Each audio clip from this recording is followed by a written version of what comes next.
your couch, nigga. Yeah, fuck your couch, nigga. Let me tell you about this shit.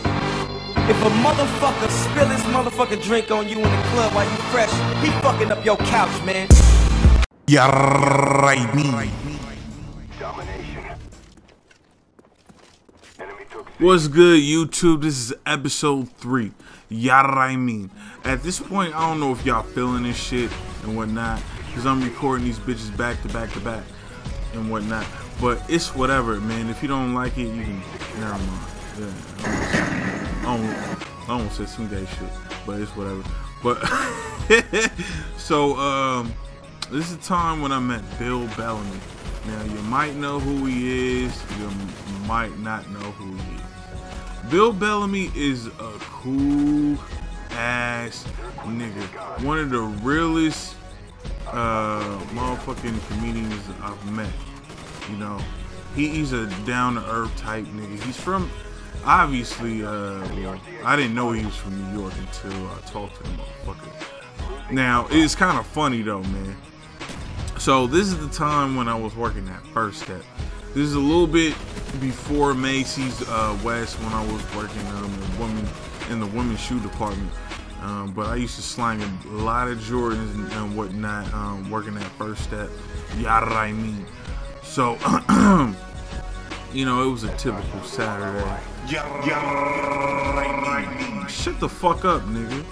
It was a typical Saturday, and I was chilling. You know, and it was kind of slow, and then I heard some New York accent. I'm like, man, like, could this be a fake accent and whatnot? Because a lot of niggas that be in Frisco ain't from Frisco. Nigga, didn't I just say shut the fuck up? So, yeah, because in the downtown area, there's a lot of niggas that want to be Wu-Tang Clan so they can get the little Japanese, little visa chicks and whatnot. And them little Japanese bitches is bad, but man, you ain't got to be acting like Inspector Deck and all the rest of them motherfuckers. You know what I mean? Oh, my fault. I mean. But, so, motherfucker come up the stairs. I'm like, oh shit, that's Bill Belamey and whatnot, right? You feel me? He up in there with a bodyguard and shit. You know, I'm howling at the nigga. I'm like, damn, I didn't even know you had a New York accent. And he told me, shut the fuck up, nigga. Fuck all that I mean, nigga. Shut the fuck up.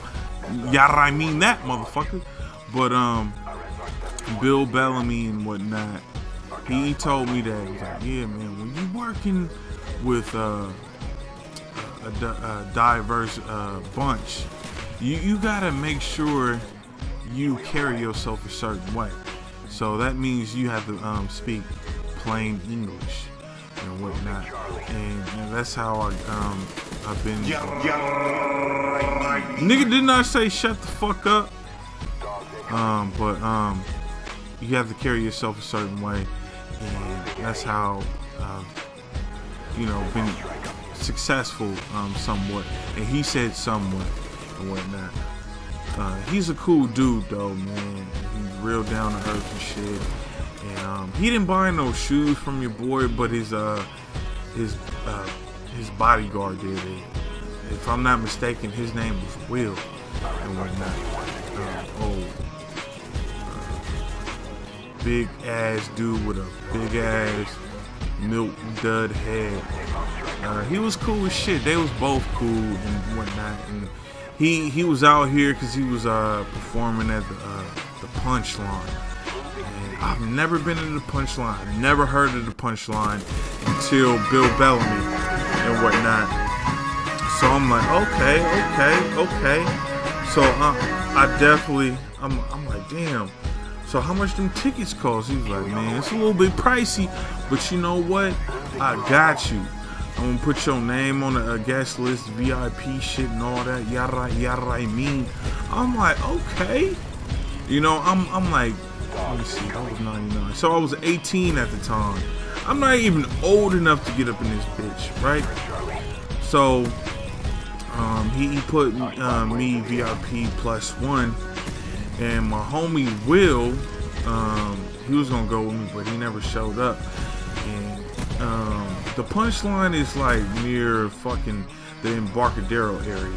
And I know y'all motherfuckers don't know, but if you a Frisco nigga, you know what the fuck I'm talking about.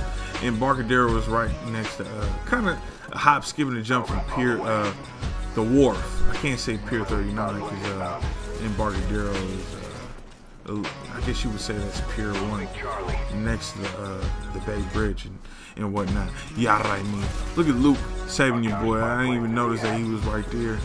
But so I make my way down to the punchline and whatnot. So I run into a little problem with this chick, right? She's at the front door. I'm like, yeah. So I'm here as Bill Belamey's guest, right? And she looked at me like I was fucking short.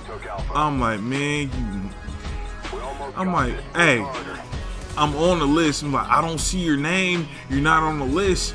I'm like, well, can you get Bill Belamey to come to the fucking door and so he can let my ass in? He's like, well, he's about to go on, so I can't do that. I'm like, well, can you bring his bodyguard out? I know he's not busy.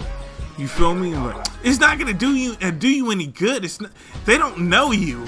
I'm like, bitch, if you don't go get Will right now, it's gonna be some trouble. I ain't say that. I'm like, can you go get the motherfucker right now? So Will came to the door. You feel me? I'm feeling real pimpish up in that motherfucker. He was like, yeah, what's good, Ty? He remembered my motherfucking name. You feel me? What's good? It was like, where's your boy? I thought you was bringing a guest. I'm like, nah, things fell through and whatnot. And so I get up in the bitch. You feel me?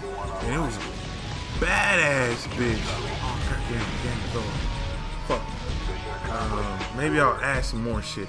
But, yeah, so I'm sitting down, and this is like a little bit. He was promoting his movie too. It's called Any Given Sunday, but he was talking big shit like he was a star of the shit, and he was talking about the funk between LL Cool J and Jamie Foxx, how they was really going at it and shit. They had some serious problems, and that's when I guess after the game.